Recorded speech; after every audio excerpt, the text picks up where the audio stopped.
Bismillahirrahmanirrahim. Assalamualaikum warahmatullahi wabarakatuh.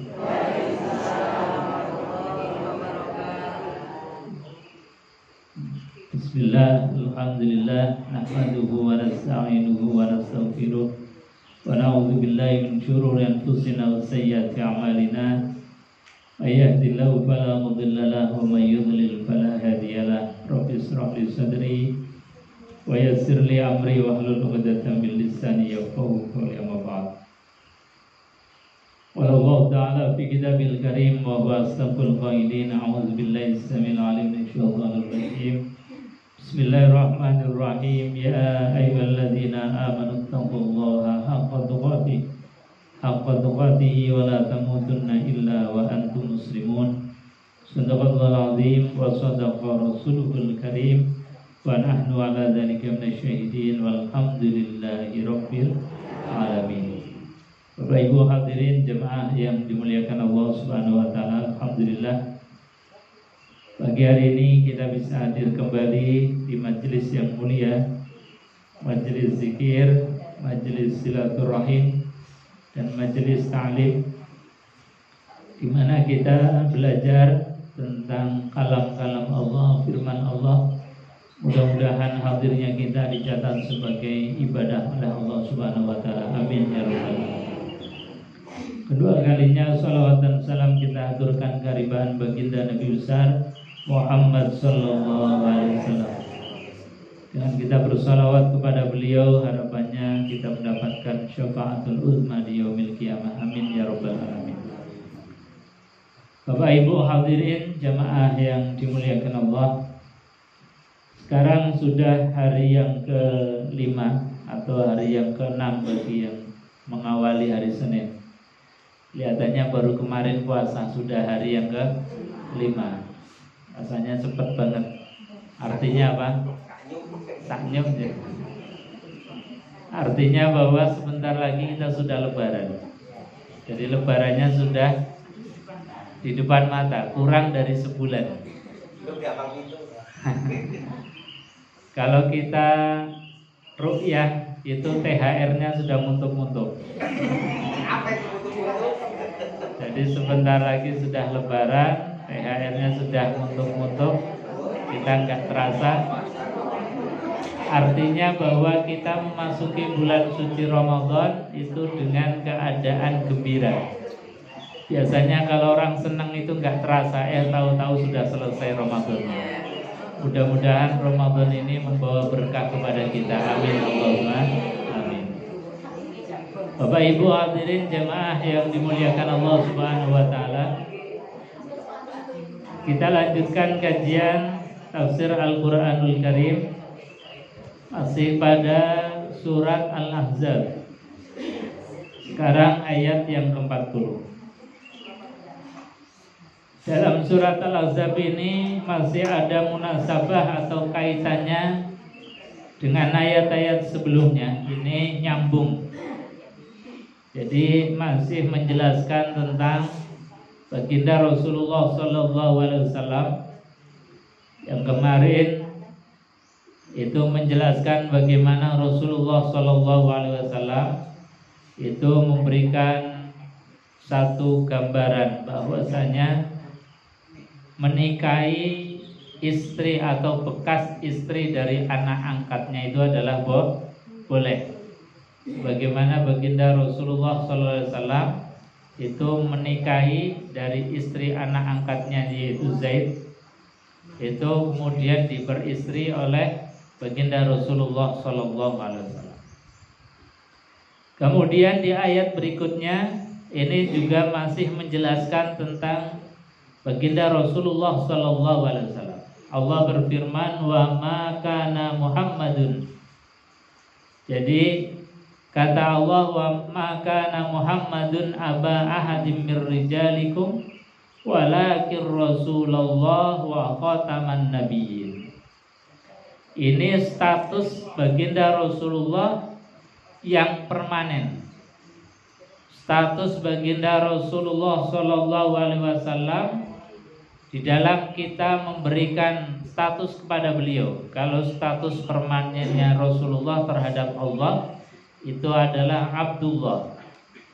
Sebagaimana dalam surat Al-Isra ketika baginda Rasulullah diisrokan, Allah berfirman, Subhanalladzi asra bi'abdihi. Jadi status permanennya Rasulullah di hadapan Allah itu adalah abdun, hamba. Di ayat ini status Rasulullah Shallallahu Alaihi Wasallam di dalam mengajarkan kepada kita untuk memandang Rasulullah itu adalah Rasulun wa Nabiyun. Jadi Rasul dan seorang Nabi. Makanya Allah katakan, makana Muhammadun aba ahadin. Bukanlah Muhammad itu aba ahadin, bapak dari seseorang. Meskipun baginda Rasulullah kita tahu punya putra, punya putri. Putranya beliau ada Ibrahim, putranya beliau ada Qasim, putrinya beliau Rasulullah Sallallahu Alaihi Wasallam ada Fatimah, ada Ummi Kulsum. Ini putri dan putranya Rasulullah Sallallahu Alaihi Wasallam. Tapi itu tidak kemudian menjadi status permanen. Karena apa? Karena menjadi bapak atas anak-anak itu menjadi statusnya keumuman kita. Menjadi status keumuman kebanyakan manusia. Kita seorang bapak atau kepala rumah tangga itu punya anak, punya keturunan. Nah, Rasulullah Shallallahu Alaihi Wasallam dipandang oleh Allah, makana Muhammadun aba ahadim mirrijalikum, walakin tetapi kata Allah Subhanahu Wa Taala Rasulullah wa khataman nabiyyin. Muhammad itu adalah Rasulullah, utusan Allah, wa khataman nabiyyin, dan juga penutup daripada para nabi. Jadi ini statusnya Rasulullah disampaikan bahwa dalam pandangan Allah Subhanahu Wa Taala adalah utusan Allah dan juga nabi. Ini juga menjelaskan tentang hiruk pikuk informasi yang sekarang. Kadang-kadang orang yang merasa zuriyah atau keturunannya nabi itu kemudian menyampaikan dengan kadang sampai berlebihan. Harus dihormati begini. Memang keturunannya Rasulullah SAW itu ya layak untuk dihormati. Tetapi Nabi sendiri distatuskan oleh Allah bukan karena Nabi Muhammad itu keturunan Nabiullah Ismail, bukan keturunan Nabiullah Ibrahim alaihissalatu wassalam.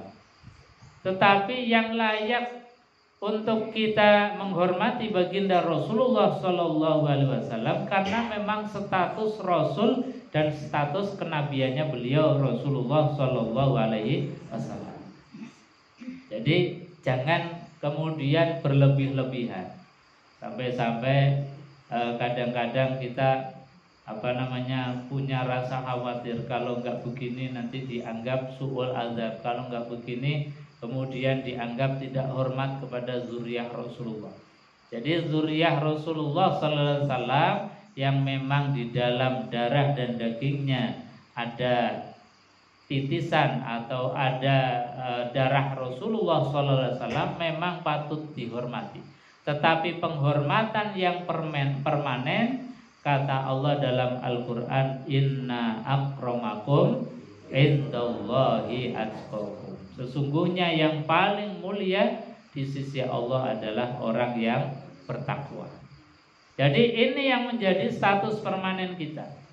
Manakala misalnya ada orang yang mengaku zuriyah Rasulullah, yang mengaku Habib, kemudian punya akhlak yang baik, mengajarkan ilmu-ilmu dari Rasulullah SAW, mengajarkan alif batasa supaya orang bisa membaca Al-Quran, tahu tentang Al-Quranul Karim, kemudian mengajarkan syariat Rasulullah, bahkan perilakunya itu mencoba sama dengan perilaku Rasulullah SAW, maka yang seperti ini layak untuk dihormati. Tapi kalau kemudian ada yang ngaku-ngaku tapi sifat dan perilakunya jauh dari apa yang dicontohkan oleh baginda Rasulullah SAW, apalagi kalau kita lihat gak pernah ngajar anak-anak misalnya baca ngaji atau ngajar anak-anak alif batasa, tahu-tahu kemudian minta dihormati. Nah, ini saya kira kurang pas. Karena apa? Statusnya Rasulullah Sallallahu Alaihi Wasallam saja ini distatuskan oleh Allah, walakin Rasulullah wa khataman nabiyyin. Tetapi Nabi Muhammad Sallallahu Alaihi Wasallam dipandang oleh Allah sebagai utusan Allah. Jemaah yang dimuliakan Allah Subhanahu Wa Taala, Rasulullah utusan Allah ini adalah status yang permanen yang Allah berikan kepada beliau. Dan ini tidak sembarang orang. Bahkan disebutkan oleh Allah wa khataman nabiyyin, penutup para nabi. Artinya apa? Bahwa Nabi Muhammad SAW itu sebagai nabi yang terakhir. Ketika misalnya ada orang yang mengaku diri sebagai Rasul, dapat wahyu dari malaikat Jibril misalnya. Ada orang yang mengaku bermimpi mendapatkan wahyu. Ada orang yang kemudian bersemedi datang misalnya jin atau apa, tapi dianggapnya sebagai malaikat memberikan wahyu. Maka yang seperti ini wajib kita untuk menolaknya. Wajib kita tidak percaya. Karena apa? Karena baginda Rasulullah Sallallahu Alaihi Wasallam itu sebagai penutup para nabi dan para rasul. Nah, ini menjadi akidah kita kaum muslimin. Jadi akidah kita kaum muslimin itu ketika bersyahadat asyhadu an la ilaha illallah wa asyhadu anna Muhammadar Rasulullah, itu maknanya adalah Nabi Muhammad sebagai utusan Allah, khataman nabiyyin, penutup para nabi.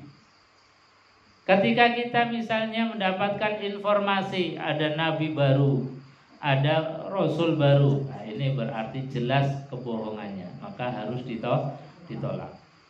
Wa kana Allahu bikulli syai'in aliman. Wa kana Allah, dan adalah Allah bikulli syai', terhadap segala apapun, alima, maha melihat. Ini ayat ditutup dengan akidah tentang sifat Allah Subhanahu wa taala alim. Alim itu artinya maha mengetahui, maha melihat, maha tahu zahiran wa batinan, baik yang zahir maupun yang batin. Ini kita harus tanamkan betul dalam hati bahwa baginda Rasulullah Sallallahu Alaihi Wasallam adalah Nabi dan Rasulullah Sallallahu Alaihi Wasallam. Kemudian di ayat berikutnya, ya ayyuhalladzina amanu. Ini khitabnya adalah khitab imani. Allah memanggil khusus bagi orang yang hatinya ada iman. Tidak semua orang ini kemudian diberikan oleh Allah tiket, diberikan oleh Allah panggilan untuk mengingat Allah, untuk berzikir kepada Allah Subhanahu wa ta'ala. Sebagaimana ketika Allah memanggil kita untuk mendapatkan nikmatnya Ramadan, itu juga tiket khusus. Tidak semua orang itu berpuasa. Tidak semua orang itu mendapatkan nikmatnya Ramadan. Makanya yang dipanggil ya ayyuhalladzina amanu, wahai orang-orang yang beriman. Sama dengan ayat ini, ya ayyuhalladzina amanu dzkurullaha dzikran katsiran. Wahai orang-orang yang beriman, yang percaya bahwa Allah Subhanahu wa ta'ala adalah Tuhan kita. Wahai orang-orang yang beriman, yang percaya bahwa Nabi Muhammad itu adalah Rasul dan Nabi yang terakhir. Perintahnya Allah, uzkurullaha zikran katsira. Ingatlah kepada Allah dengan zikir yang banyak. Yang banyak itu artinya apa? Kata Quran, qiyaman wa qu'udan wa ala junubihim. Baik dalam keadaan berdiri, baik dalam keadaan duduk maupun dalam keadaan kita berbaring. Itu disuruh oleh Allah untuk ingat terus. Kita berdiri ya ingat Allah, mungkin sambil kita masak, sambil kita nyuci, bahwa kebesaran Allah Subhanahu wa taala itu luar biasa. Jadi yang dimaksud zikir kepada Allah bukan hanya kita mengucapkan kalimat thayyibah Subhanallah walhamdulillah wala ilaha illallah wallahu akbar hasbunallah wa ni'mal wakil ni'mal maula wa ni'man nasir la haula wa la quwwata illa billahil aliyyil azim.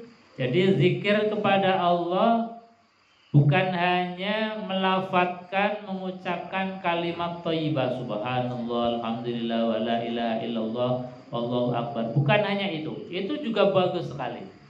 Tiap kali sambil masak subhanallah, alhamdulillah, itu bagus. Sambil nyapu subhanallah, alhamdulillah, wa la ilaha illallah, wallahu akbar. Karena apa? Perintahnya adalah qiyaman wa qu'udan wa ala junubihim. Sambil duduk nyetrika baju subhanallah, alhamdulillah, wa la ilaha illallah, wallahu akbar. Atau sholawatan Allahumma sholli ala Muhammad, Allahumma sholli ala Muhammad, Allahumma sholli ala Muhammad. Itu juga bagus. Tapi lebih daripada itu juga termasuk zikir kepada Allah itu mengingat keagungan, kebesaran Allah, nikmat dari Allah Subhanahu wa taala. Misalnya kita sambil nyapu, ya Allah, dulu kok nyapu enak-enak saja ya. Sekarang kok sudah mulai terasa badannya. Itu namanya zikir. Ya Allah, dulu nyetrika 1 jam kuat, kok sekarang duduk 1 jam saja rasanya pinggangnya sudah terasa. Itu namanya zikir. Kemudian apa? Mengingat ya Allah, kok sudah ada perubahan dari tubuhku ya Allah. Yang dulunya kuat sekarang sudah mulai melemah. Dulu puasa kuat, sekarang baru 5 hari saja sudah rasanya menggeh-menggeh. Rasanya sudah badan ini sudah tidak seperti dulu lagi. Itu juga namanya zikir. Ketika kita misalnya bercermin melihat wajah kita sendiri, ya Allah, dulu rambutnya hitam kok sekarang putih.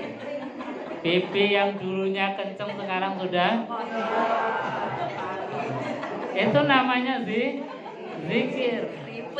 Jadi zikir kepada Allah bukan hanya sekedar subhanallah walhamdulillah wa la ilaha illallah wallahu akbar, tetapi melihat perubahan bentuk tubuh kita, melihat perubahan daripada fisik kita, itu sudah merupakan zikir kepada Allah. Ya Allah, alhamdulillah kok diberikan sehat. Ya Allah, alhamdulillah kok dilala diberikan sakit. Itu adalah zikir. Ketika kita kemudian berzikir mengingat nikmat Allah Subhanahu wa taala, kemudian kita merasa ya Allah kok semakin tua ya Allah, kok semakin dekat dengan finish ya Allah, kok semakin dekat dengan malaikat Israel. Maka ketika kita ada kesadaran seperti itu, tambah ibadahnya, tambah sregep ngajinya, tambah khusyuk sholatnya. Itu yang dimaksud dengan zikrullah, ingat kepada Allah. Sebab apa? Banyak juga orang yang gak ingat kepada Allah, sudah tua pengennya masih muda terus. Banyak Bu? Banyak.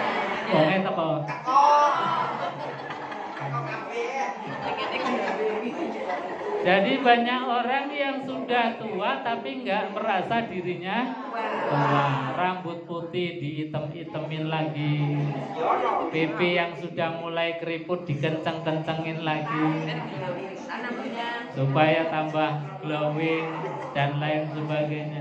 Ini namanya bukan zikrullah. Jadi orang yang zikrullah itu tahu posisi, tahu kondisi, maka dengan itu kemudian tambah dekat dengan Allah Subhanahu wa ta'ala. Itu namanya makna zikrullah. Ketika berbaring, ya Allah, dulu kalau masih muda berbaring, kalau sudah berbaring tinggal lep langsung tidur. Sekarang sudah direbahkan saja klesah-kleseh nggak bisa tidur. Ini artinya apa? Bahwa kita itu sejatinya sudah diingatkan oleh Allah Subhanahu wa ta'ala. Ayat-ayatnya Allah itu sudah ditampakkan kepada kita. Jadi ngajinya bukan hanya ngaji Quran saja, tetapi kita membaca ayat yang ada di tubuh kita itu saja sudah luar biasa. Jadi kalau mau tidur, ya Allah, kok tidur susah ya.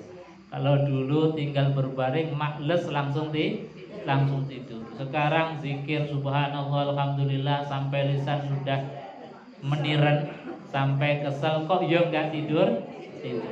Nah, itu artinya apa? Bahwa kita harus semakin dekat dengan Allah Subhanahu wa ta'ala.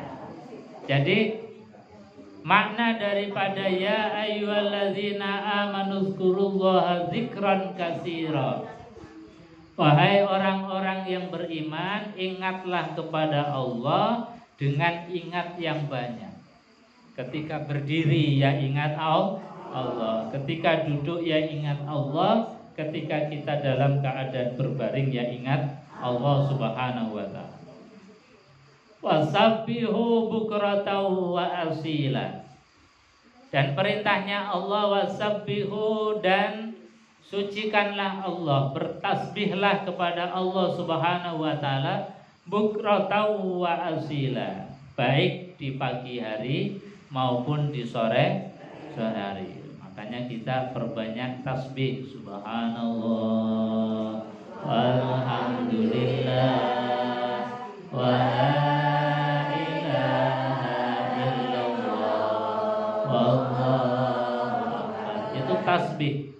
Subhanallah, maha suci Allah. Lesannya mengucapkan subhanallah, maha suci Allah. Hati juga dibersihkan. Dengan cara apa? Dengan cara kita hanya bertauhid kepada Allah Subhanahu wa ta'ala. Hal-hal yang kadang-kadang kita misalnya mengaku ada kekuatan selain Allah. Kadang kita sakit, kemudian merasa ketika sembuh itu karena dokter yang spesialis, karena obat yang mahal. Nah, ini seringkali ini bisa mengganggu akidah kita. Maka tasbih itu maknanya ya Allah, alhamdulillah, dengan izin Engkau ya Allah, dengan barokah Engkau ya Allah, melalui dokter si fulan, melalui obat ini aku diberikan kesembuhan. Jadi ketika sembuh itu jangan lupakan Allah. Jangan kemudian kita menyandarkan kepada makhluk baik dokter maupun obat, tapi dahulukan Allah yang memberikan dokter, yang menyembuhkan kita. Amin Allahumma amin. Itu namanya tasbih. Jadi tasbih perintahnya Allah bukratan wa asila, baik di pagi hari maupun di sore hari. Pagi hari kita bertasbih untuk mentasbihi dari perbuatan kita yang kadang-kadang menyerupai kesyirikan, maka ditasbih atau dibersihkan di pagi hari. Nanti kalau perbuatan di siang hari itu kita mungkin melakukan baik ucapan perbuatan yang mirip-mirip atau menyerupai kesyirikan, di sore hari kita bertasbih lagi. Artinya apa? Tauhid kita ketika kita dipanggil oleh Allah Subhanahu wa ta'ala betul-betul tetap memegangi kalimat tauhid la ilaha illallah. Jadi la ilaha illallah itu dijaga. Jaganya dengan apa tadi? Dengan tasbih. Subhanallah, subhanallah. Wa huwallazi yusalli 'alaikum wa malaikatahu liyukhrijakum minadh dhulumati ilan nur. Huwallazi yusalli 'alaikum. Huwa dialah Allah allazi yusalli 'alaikum, yang memberi rahmat 'alaikum kepada kalian semua. Wa malaikatuhu, dan memberikan rahmat kepada malaikatnya Allah. Liyukhrijakum minaz zulumati ilan nur, agar mereka nabi dan para malaikat itu mengeluarkan kalian itu dari kegelapan kepada cahaya. Jadi Allah saja, ini dalam bahasanya Quran, allazi yusolli alaikum, yang bersolawat di sini maknanya adalah memberikan rahmat. Allah memberikan rahmat kepada baginda Nabiullah Muhammad sallallahu alaihi wasallam, agar Nabi Muhammad ini bisa mengeluarkan kita, membimbing kita dari jalan yang gelap menuju jalan yang terang, sehingga kita bisa tahu tentang Al-Quran, bisa tahu mana yang baik, mana yang buruk, mana yang halal, mana yang haram. Wa kana bil mu'minina rahima, dan adalah Allah Subhanahu wa taala bil mu'minina, terhadap orang mukmin, rahima, maha pengasih. Inilah Allah Subhanahu wa taala. Jadi alhamdulillah kita punya Tuhan yang Rahman Rahim, yang kasih sayang tidak terbilang, yang kasih sayangnya itu tidak pandang bulu. Semuanya dikasih. Insyaallah yang hadir di majelis ini diberikan Rahman dan Rahimnya Allah. Amin Allahumma amin. Allahumma shalli ala sayyidina Muhammadin tibbil qulubi wa dawaiha wa afiyatil abdani wa shifaiha wa nuril absari wa diyaiha wa ala alihi wa sahbihi wa sallim. Allahumma salli wa sallim ala sayyidina Muhammadin sahibil busyra, salatan tubashiruna biha wa ahlana wa auladana wa jami'a masyayikhina wa muallimina